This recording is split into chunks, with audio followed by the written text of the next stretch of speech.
Bab 275. Aku tahu apa yang ingin kamu tanyakan. Ketika Sacha menatap Isabel, matanya menjadi merah. Tetapi dalam hidup ini, aku ditakdirkan untuk kehilangan dia.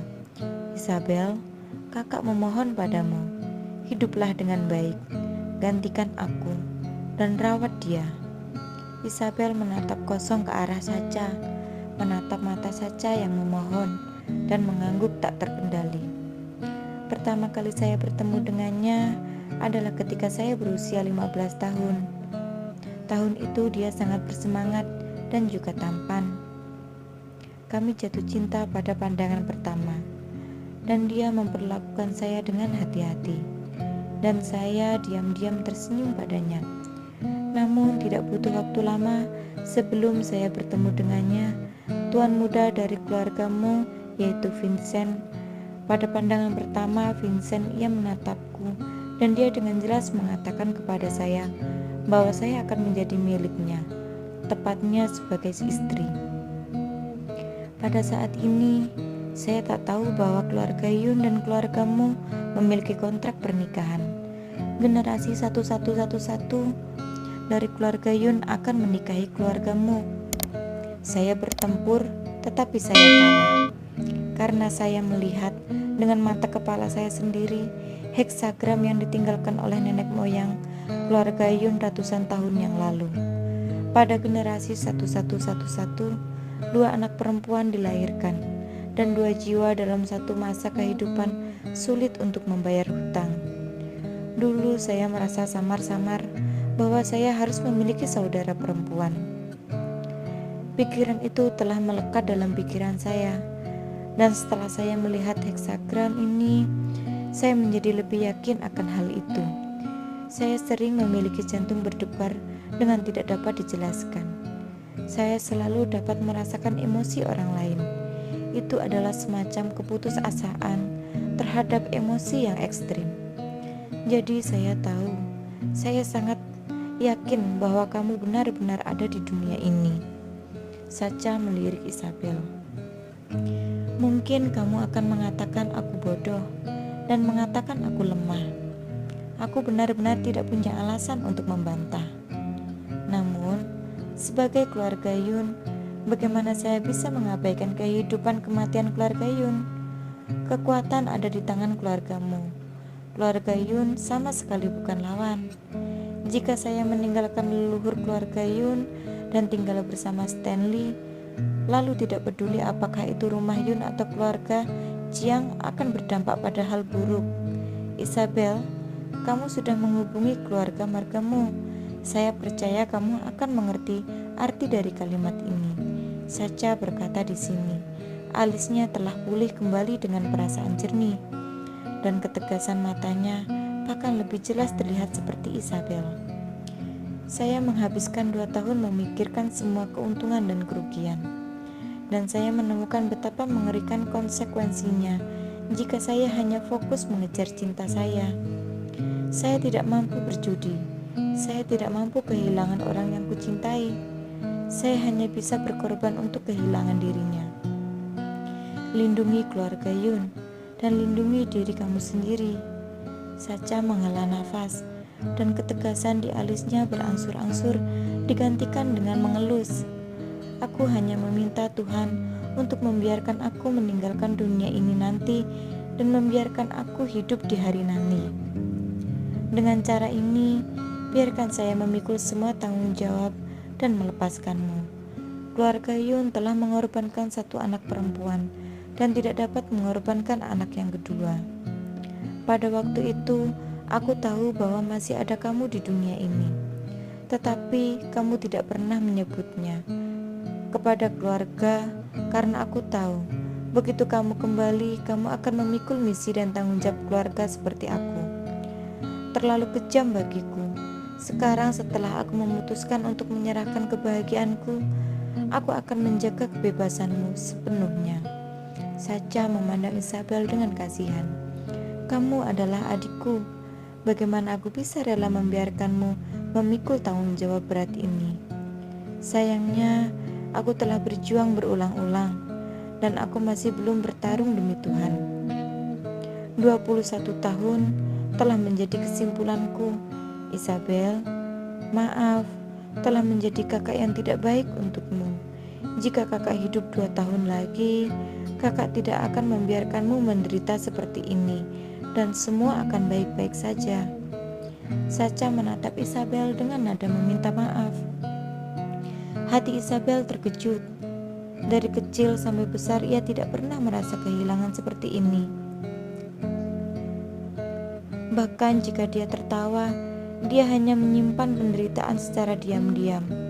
Pada saat ini, kata-kata sederhana Sacha membuat Isabel langsung mengerti apa yang telah ditanggung Sacha untuk selama bertahun-tahun. Sekarang aku sudah tidak di sana lagi. Aku juga tahu bahwa keluarga Yun pasti akan mencoba memaksamu untuk kembali dan mengambil tanggung jawab yang semua adalah milikku. Jadi, Isabel, aku meminta maaf. Sacha mengulurkan tangan Isabel, namun Isabel tidak bisa menjangkau, dan mereka tidak bisa memegang jari satu sama lain. Jari-jari Sacha sangat keren. Hati Isabel terasa sakit tanpa bisa dijelaskan. Dia adalah kakaknya. Dia harus menanggung begitu banyak untuk dirinya sendiri. Dia bahkan menyerahkan cintanya untuk dirinya sendiri. Kenapa dia begitu bodoh? Kakak, Isabel akhirnya sepenuhnya mengenali saudaranya itu. Menarik jarinya keras untuk memegang Sacha di lengannya. Isabel, Sacha dengan lembut melingkari pinggang Isabel. Kamu bisa mengenaliku? Aku benar-benar terlalu bahagia. Jangan salahkan kakak, oke? Kakak benar-benar melakukannya yang terbaik. Kakak tidak bisa hidup. Mata Isabel basah tiba-tiba, dan air mata hampir keluar dari matanya. Jaga ayah dan ibuku, untukku, dan hiduplah untukku. Tidak peduli situasi apa yang akan dihadapi keluarga Yun selanjutnya, jangan tinggalkan mereka. Suara Sacha yang dipenuhi dengan suara memohon terdengar di telinga Isabel. Aku pergi begitu pagi dan membiarkan mereka mengirim serpihan abu-abu ke orang kulit hitam. Itu sudah dikirim sekali. Jangan biarkan mereka mengirimnya lagi untuk kedua kalinya. Isabel akhirnya tidak bisa menahan air mata dan yang besar turun. Oke, aku janji. Isabel mengangguk dengan kuat. Sacha juga menangis bersamanya. Terima kasih adikku. Tiba-tiba di kakinya dia bergetar hebat. Isabel tidak sengaja jatuh ke tanah.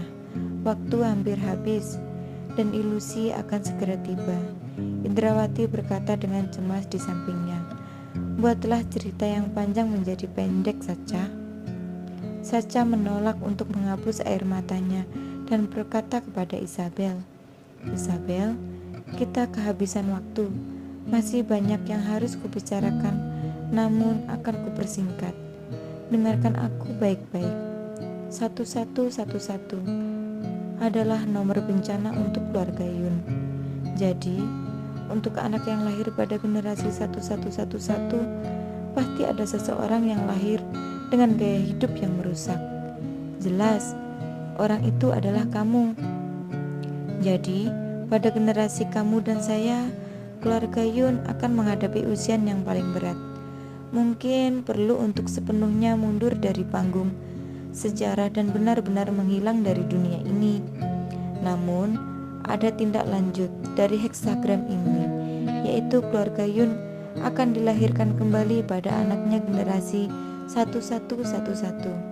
Sekarang saya sudah pergi, maka tanggung jawab untuk kelahiran kembali akan ada padamu. Isabel, dengarkan baik-baik. Jangan lupa hatimu yang asli. Kamu selalu memilikinya.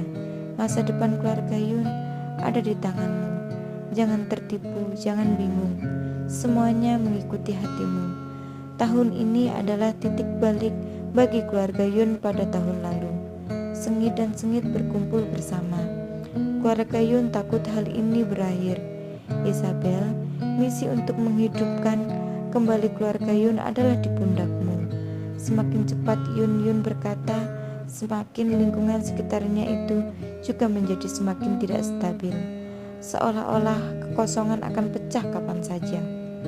Isabel mengulurkan tangannya untuk meraih tangan Yun, tetapi ketika dia mengambil jari-jarinya, dia tidak tergenggam apapun. Tubuh Yun menjadi transparan dan ringan secara instan, dan Isabel dengan mengarah memanggil, "Ada apa denganmu?" "Kami akan pergi sepenuhnya, Isabel. Semuanya di sini terserah padamu." Indrawati juga menjadi transparan. "Ingat, apakah kamu mengakuinya atau tidak, kamu akan selalu menjadi keluarga Yun. Masa depan keluarga Yun tergantung pada dirimu. Jangan pergi. Aku masih punya banyak pertanyaan untuk ditanyakan." Isabel berjalan 2 langkah dengan cepat, mencoba menangkap 2 orang, tetapi tubuh kedua orang itu melayang seperti layang-layang. Sacha berteriak pada Isabel, "Isabel, ingat apa yang kau janjikan padaku. Perlakukan orang tuamu dengan baik. Stanley, Isabel, aku akan melihatmu di langit. Isabel, keluarga Yun, semua ditanggung olehmu." "Tidak, jangan pergi kakak, jangan pergi." Isabel mengejar dengan liar ke arah 2 orang yang pergi, tetapi tanah semakin bergetar. Segala sesuatu di sekitarnya tampak seperti cermin yang rusak, sedikit dan perlahan-lahan menjadi debu dan serbuk. "Isabel, kamu dan Ravindra sebenarnya..." Saat Indrawati menghilang, tiba-tiba berteriak histeris pada Isabel, "Kamu berutang padanya seumur hidup." Sebelum kata-kata Indrawati selesai, dia benar-benar ditelan oleh hampaan. "Tidak, jangan pergi. Bicaralah sampai selesai. Ada apa dengan aku dan dia?" Isabel berteriak keras pada Indrawati, tapi dia menarik Isabel kembali dengan ganas. Roh yang bersemangat membuka matanya dan Isabel duduk dari tempat tidur sekaligus. Isabel terengah-engah dan butuh waktu lama bagi dirinya untuk perlahan-lahan fokus dan melihat lingkungan sekitarnya. "Apakah ini? Di rumahmu sendiri?" Menatap selimut di tubuhnya, dia benar-benar basah oleh keringat. Ini mimpi, tapi mimpi ini sangat nyata. Awan dalam mimpi itu, Indrawati seolah-olah ada. Juga kata-kata yang mereka ucapkan kepada diri mereka sendiri dalam mimpi ternyata sangat jelas. Tunggu, apa arti kalimat terakhir Indrawati? Apa hubungan aku dengan Ravindra? Tepat ketika Isabel bingung, tiba-tiba yang mengetuk pintu di luar, suara cemas Wawa terdengar. "Nyonya, apakah kamu sungguh bangun? Ada masalah besar, Nyonya." "Nyonya Dewi." Hati Isabel tiba-tiba tenggelam. Apa yang terjadi pada ibu? Apa yang terjadi? Isabel tidak tahan dengan keringat tubuhnya. Dia tiba-tiba bangkit dari tempat tidur dan membuka pintu. Dia melihat Wawa berdiri di luar, memegang telepon di tangannya dan memegangnya di depan dirinya sendiri. Dia berkata sambil berteriak, "Saya baru saja menerima telepon rumah sakit mengatakan..." Jantung Isabel memancarkan firasat buruk secara instan, meraih telepon dengan segera memasukkan ke telinganya. "Hei, aku Isabel." Sebuah suara wanita aneh terdengar melalui telepon. "Ini adalah rumah sakit pertama di kabupaten itu. Siapakah Dewi?" "Dia adalah ibuku." Isabel hanya merasa panik dan bertanya secara langsung, "Apa yang terjadi padanya?" "Silakan datang ke rumah sakit sesegera mungkin. Dewi baru saja menyelesaikan operasi, tetapi komplikasi telah terjadi dan tanda-tanda vitalnya telah menurun. Jika tidak ada penawaran yang efektif, saya khawatir saya tidak dapat mempertahankannya." Suara pihak lain penuh dengan permintaan maaf. Isabel hanya merasa bahwa otaknya sedang booming dan dia tiba-tiba jatuh ke belakang.